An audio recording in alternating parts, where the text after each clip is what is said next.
Katapusang adlaw na karon sa haya sa mipanaw nga student athlete nga si Rene Baterbonia sa iyang hometown sa Talacogon, Agusan del Sur. Sayron tama katikaran sa mismong haya, pinaagi sa live report ni James Paulo Yap nga gikan mismo manukad sa maong lungsod. James?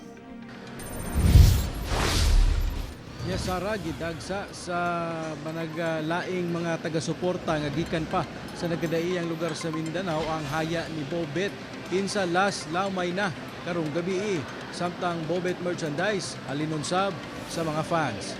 Aniyan dugang detalye. Sayo pa lang sa buntag, ubay-ubay na ang mga taga-suporta ni Rene Clerk Baterbonia ang anaa sa gawa sa Talacogon Evacuation Center. Kunasa kini gihaya, sagad kanila, gikan pa sa lagyong lugar sa Mindanao. Sumala nila, gusto nila makita sa ulahing higayon ang gibansagang Mr. MVP sa Mindanao, una kini ilubong ug adlaw. Si Jeline, nga sa Facebook lang makita ang haya ni Bobet, daning kamot gyud kuno nga makaanhi sa Talacogon aron personal nga magpaabot sa iyang pahasubo. Kanamutan ako sa Facebook niya, basakit akong dughan sir kay ambot nga nung ang impact niya basakit kayo sa akong dughan bisag dili ko kaila sa iya ha. Pero kanang mukha niyo sa akong dughan sir, kanang huot akong dughan mo nang nianhi jud mi. Nagpasalamat ko sa muang kuan sa sakyanan nga gipauban ko kay para makakita mi sa iya ba. Pasado alas 8 sa buntag, temporaryong gihunong ang public viewing aron maplastar ang venue ug ang patayng lawas ni Rene tungod gilauman nga modagsa ang tao sa katapusang lamay sa haya niini. Usasab sa mga ginalinyahan sa mga fans ni Rene ang Bobet merchandise sama sa t-shirt nga adunay printa sa iyang litrato ug permado sa iyang ginikanan ug mga igsuon. Kabahin kini sa fundraising efforts nga ginahimo karon alang sa nabiling kabanay ni Rene. Super special gid sir kay wala mi nag-expect nga makaagto mi diring lugar kanang si Rene ra gid ang nakapanhi namo diri.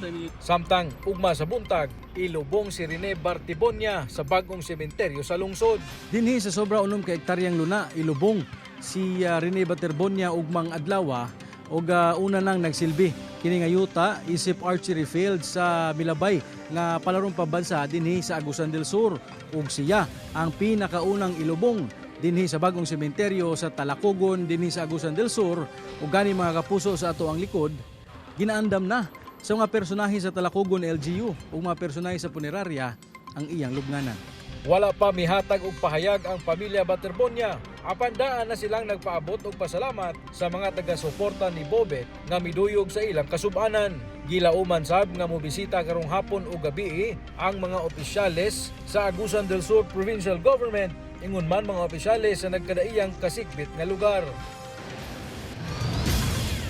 Sara, karong hapon lang miabot sa Talacogon si Agusan del Sur Governor Santiago Cani Jr. Bit-bit ni ini ang Dato Lipos Makapandong Award nga gigrant sa sangguniang panlalawigan ngadto kang Rene isip pag-ila sa dakong kontribusyon ni Rene sa larangan sa basketball sa lalawigan sa Agusan del Sur.